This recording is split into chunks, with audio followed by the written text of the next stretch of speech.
इस सफ़र का पहला पड़ाव था वेस्ट इंडीज़ का कैरेबियन का मैदान। ये ऐसा मैदान था जहां एशिया की कोई भी टीम कभी भी खातिर खा नताइज हासिल ना कर सकी, लेकिन इंडिया के पास इस दफ़ा वो टीम थी जिसने तारीख में पहली दफ़ा वेस्ट इंडीज़ को धूल चटा दी। अगस्त का महीना था और पहला टेस्ट।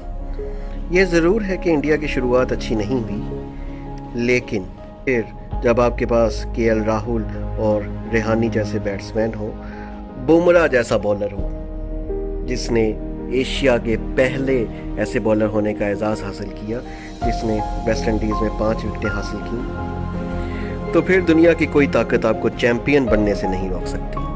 जसप्रीत बुमराह विकेटों पर विकेटें लेते रहे और अपनी बॉलिंग का जादू जगाते रहे, और इस तरह पहले टेस्ट मैच में वेस्ट इंडीज़ को शिकस्त का मुंह देखना पड़ा। फिर हुआ कुछ यूँ कि इंडिया की अच्छी शुरुआत ना हुई, लेकिन फिर भी वेस्ट इंडीज़ को 318 रन से शिकस्त हुई। ये था पहला पड़ाव, और फिर यहाँ से इंडिया की फतूहात का सिलसिला रुक ना सका। विहारी ने टॉप स्कोरर होने का एजाज़ हासिल किया और उसने वेस्ट इंडीज़ के तमाम बॉलरों के ऐसे छक्के छुड़ाए कि वो याद रखेंगे। यहाँ विराट कोहली बहुत खुश हो रहे थे कि इंडिया को एक और स्टार मिल गया। इसने जो भी इसके रास्ते में आया उसको नेस्तो नाबूद कर दिया।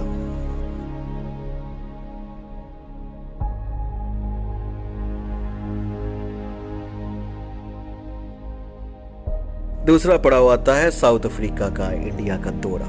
साउथ अफ्रीका जो अपने तमाम तर स्टार्स के साथ इंडिया का दौरा करने आई थी, उसे भी वही शिकस्त देखनी पड़ी जो इससे पहले वेस्ट इंडीज़ देख चुकी थी। इसके स्टार भी विहारी रहे जिन्होंने 200 के रन्स बना डाले।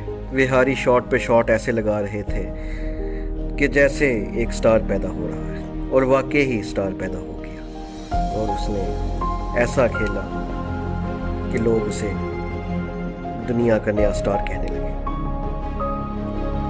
इस सीरीज में रोहित शर्मा के भी कदम नहीं रुके, क्योंकि वो अच्छे ओवर टेस्ट के इतने अच्छे बैट्समैन नहीं समझे जाते, लेकिन इसमें उन्होंने भी हैरतनाक अंगेज पे बहुत ही ज़बरदस्त परफॉर्मेंस और सेंचुरी बना।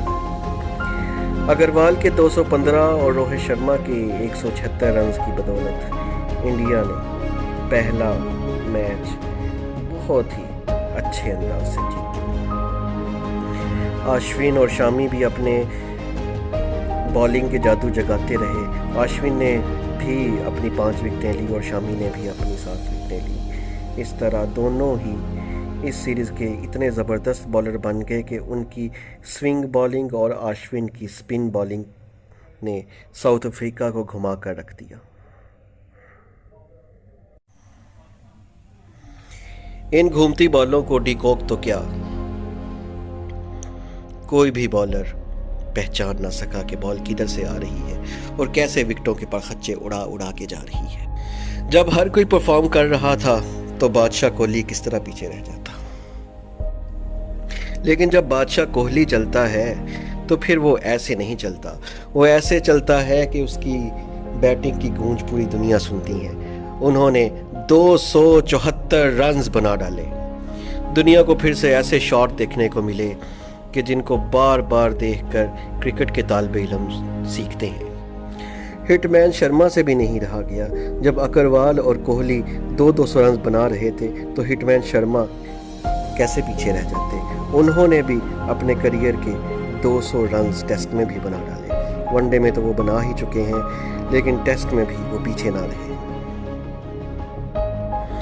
अब जब साउथ अफ्रीका जैसी टीम इंडिया के सामने कुछ नज़र ना आई तो बांग्लादेश जैसी मिनो टीम इंडिया का क्या बिगाड़ सकती थी। इसीलिए इंडिया ने उसे एक दफ़ा फिर इबरतनाक 2-0 से हराया। पिछली बार की तरह मयानक अग्रवाल ने फिर डबल सेंचुरी जड़ दी। उनके कवर ड्राइव्स को देखकर कोहली की याद ताज़ा हो गई और लग रहा था कि ये कोहली का शागिर्द खेल रहा है। इस तरह की मिनो टीम के सामने ईशांत शर्मा और यादव जैसे बड़े बॉलर्स ने खूब दिल खोल कर विकेटें ली और खूब मज़े लूटे। ऐसे लग रहा था कि कोई ख़जाना आ गया है और वो विकेटों पे विकेटें लिए जा रही हैं। कभी कवर ड्राइव करते हुए कैच और कभी बोल्ड। बांग्लादेशी बैट्समैनों को गेंद ऐसे लग रहा था कि नज़र ही नहीं आ रही। जैसा कि आपको बताया है कि इंडिया को ये चैम्पियनशिप तक का सफ़र कोई प्लेट में डालकर नहीं मिल गया, बल्कि इसके लिए बहुत ज़्यादा पापड़ बेलने पड़े हैं। और ये पापड़ बेलने का सफ़र शुरू हुआ न्यूजीलैंड के दौरे से, जहां उसको 2-0 से शिकस्त खानी पड़ी।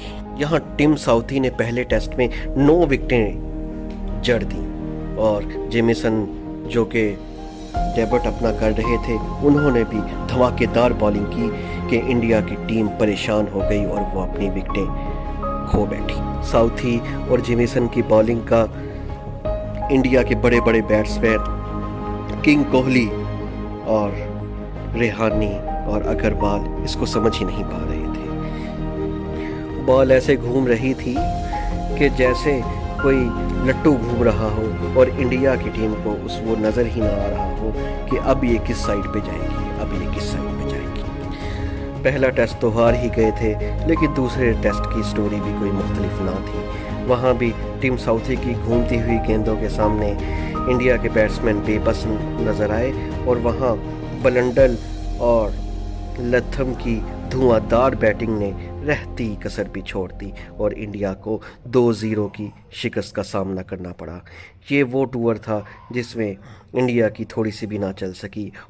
अखबार भर गए, न्यूजीलैंड के भी और इंडिया के भी, हर तरफ से तानों की बौछार थी कि इंडिया ने ये क्या कर दिया, इंडिया ने ये क्या कर दिया, इंडिया तबाह हो गया, इंडिया को स्विंग बॉलिंग खेलनी नहीं आती, इंडिया के बॉलरों के सामने न्यूजीलैंड के बैट्समैन बहुत आगे जा चुके हैं। India बामुकाबला Australia. इंडिया की शुरुआत ऐसे हुई कि तारीख ने वो इबरतनाक मंजर देखा जब इंडिया की सारी टीम रिकॉर्ड 36 रन्स पर आउट हो गई। यूं लग रहा था कि इंडिया के बैट्समैनों पे किसी ने काला जादू कर दिया हो। उनको गेंद हार्ड बॉल से नहीं बल्कि किसी पिंग पोंग बॉल से कराई जा रही हो। और यूं वही हुआ कि इंडिया की सारी टीम को ऐसा ट्रोल किया गया कि सारी दुनिया ने ये मंजर देखा।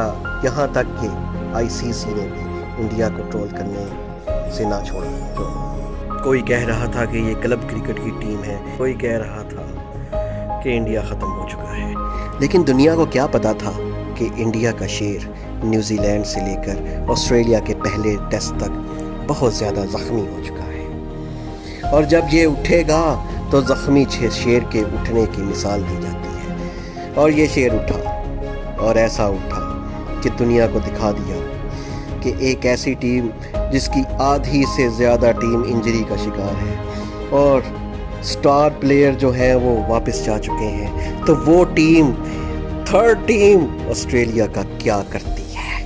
वो ऑस्ट्रेलिया को इबरतनाक शिकस्त देती है, ऐसी शिकस्त कि ऑस्ट्रेलिया ने कभी ख्वाब में भी नहीं सोची होगी कि हमें इस थर्ड टीम से 2-1 की शिकस्त होगी। इंडिया के नौजवान खिलाड़ियों ने ऑस्ट्रेलिया की ऐसी मरम्मत की कि ऑस्ट्रेलिया शायद अगले 5-7 सालों तक वो भूल ना सके।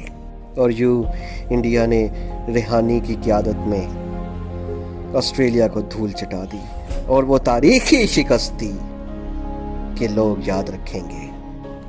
फिर वही हुआ जो होता है, सारे मीडिया ने इंडिया की दोबारा तारीफ में आसमान के कलादे मिला दिए। हर कोई कह रहा था कि इंडिया वो टीम है जिसको कोई मुसख्खर नहीं कर सकता, इंडिया ही वो टीम है जिसको हक है कि वो दुनिया पर हुक्मरानी करे। सब ने पुजारा का वो मैच ड्रा करना भी याद रखा जो उन्होंने अपने जिस्मों पर बॉल्स लगा कर ड्रा किया। ऐसी बॉल्स खाई कि उनको इंजरी का शिकार हो गए, लेकिन उन्होंने मैच ड्रॉ कर दिया। ऑस्ट्रेलिया के बॉलर थक गए, लेकिन ये दो बंदे ना थके और इन्होंने वो कर दिखाया जो कि कोई भी नहीं कर सकता था। इन्होंने गाबा टेस्ट में फिर ऋषभ पंत की बारी आई। ऋषभ पंत ने अपने ऐसे शॉट लगाए कि पहली दफ़ा उन्होंने बताया कि मैं आ चुका हूँ, मैं क्रिकेट के मैदान में आ चुका हूँ और मैं धोनी की जगह लेने के लिए तैयार हूँ। मैं धोनी का शागिर्द हूँ, वो शागिर्द जो कि धोनी की जगह लेगा।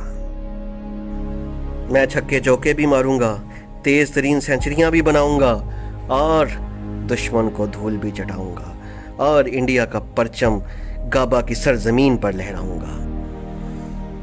फिर अगला और आखिरी पड़ाव इंग्लैंड का था। इंग्लैंड इंडिया चला आया, लेकिन उसको क्या पता था कि पहला टेस्ट तो वो जूं की तूं जीत जाएंगे, लेकिन अगले टेस्ट में वो ऐसे हारेंगे कि उनको 3-1 की शिकस्त खानी पड़ेगी। और वो फिर सिर्फ और सिर्फ एक ही बहाना उनके दिमाग में रह जाएगा कि पिच अच्छी नहीं बनाई, कि इंडिया ने पिच अच्छी नहीं बनाई, इंडिया ने पिच अच्छी नहीं बनाई। क्या जूई रूट, क्या बेयरस्टॉ, क्या डेपटेंट, सभी अपना दिमागी तवाज़ुन खो बैठे और इंडिया की स्पिन बॉलिंग पे ऐसे घूम उठे कि उनको कहीं फरार होने की जगह ही नहीं मिल रही थी और वो विकेटें ऐसे गंवा रहे थे कि जैसे कोई तूफान आ गया हो। और उनको पिच नहीं लग रही थी, बल्कि उन्हें कोई धोबी घाट लग रहा था। उन्हें ऐसा लग रहा था कि ये कबड्डी का ग्राउंड है कि जिसके ऊपर ऐसी बॉल स्विंग हो रही है कि उस इतनी बॉल स्विंग होने का वो तसव्वुर भी अपने जहन में लाने से कासिर थे। ये थी इंडिया की जर्नी, जिसको अपनाकर उसने दुनिया को बता दिया कि वो दुनिया की नंबर 1 टीम है और वो नंबर 1 टीम ही रहेगी